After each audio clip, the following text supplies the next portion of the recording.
தமிழ்நாட்டுல மின்வெட்டு இருக்கு. அதுக்காக முதலமைச்சர் விஜயை கேள்வி கேட்டா உடனே உங்க வீட்டுக்கு கரண்ட் வந்துருமா?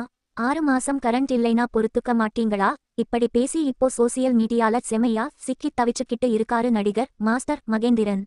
நாட்டாமை படத்துல ஆரம்பிச்சு மாஸ்டர் படத்துல குட்டி விஜய் சேதுபதியா வந்து நம்ம எல்லாரையும் கவர்ந்த மகேந்திரன் இப்போ நிஜ வாழ்க்கையில செம வில்லங்கமான பேசி ட்ரோல் மெட்டீரியலா மாறியிருக்காரு. என்ன நடந்துச்சு முழுசா பார்ப்போம். மின்வெட்டு பத்தி கேட்டதுக்கு மகேந்திரன் என்ன சொல்லியிருக்காரு தெரியுமா? இவ்வளவு நாள் கரண்ட் கட் இல்லாம மின்சாரத்தோட ஜாலியா இருந்தீங்கல்ல, இப்போ ஒரு 6 மாசம் கரண்ட் இல்லைனா உங்களால பொறுத்துக்க முடியாதா? தேவைப்பட்டால் என் வீட்டுல இருந்து கூட கரண்ட்டை எடுத்துக்கோங்க. எனக்கு சோலார் மூலமா எப்படி ஃபேனையும் லைட்டையும் ஓட வைக்கணும்னு தெரியும். முதலமைச்சரை நோக்கி மைக்கை நீட்டி ஏன் மின்வெட்டுன்னு கேள்வி கேட்டா உடனே உங்க வீட்டுக்கு கரண்ட் வந்துருமா? கேள்வி கேட்கிறதை நிறுத்தினாதான் பதில் கூட கிடைக்கும். எப்ப பார்த்தாலும் எதையாவது கேட்டுக்கிட்டே இருக்கீங்க அப்படின்னு ரொம்பவே யதார்த்தமா பேசுறேன்னு சொல்லி மக்களோட கோபத்தை தூண்டியிருக்காரு. மகேந்திரனோட இந்த பேட்டி வெளியானதுமே இணையவாசிகள் அவரை வச்சு செய்ய ஆரம்பிச்சிட்டாங்க.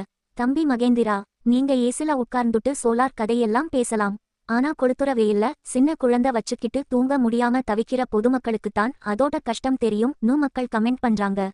அது மட்டும் இல்லாம இவரை மீம்ஸ் கிரியேட்டர்கள் இப்போ சோலார் மகேந்திரன் கூப்பிட ஆரம்பிச்சு ஏஐ மூலமா விதவிதமா எடிட் பண்ணி பயங்கரமா கலாய்க்க தொடங்கிட்டாங்க.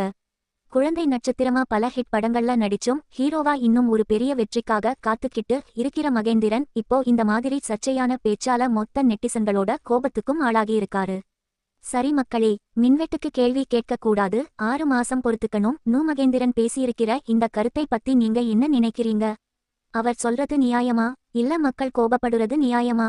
உங்களோட கருத்துக்களை கீழே இருக்க கமெண்ட் பாக்ஸ்ல சொல்லுங்க.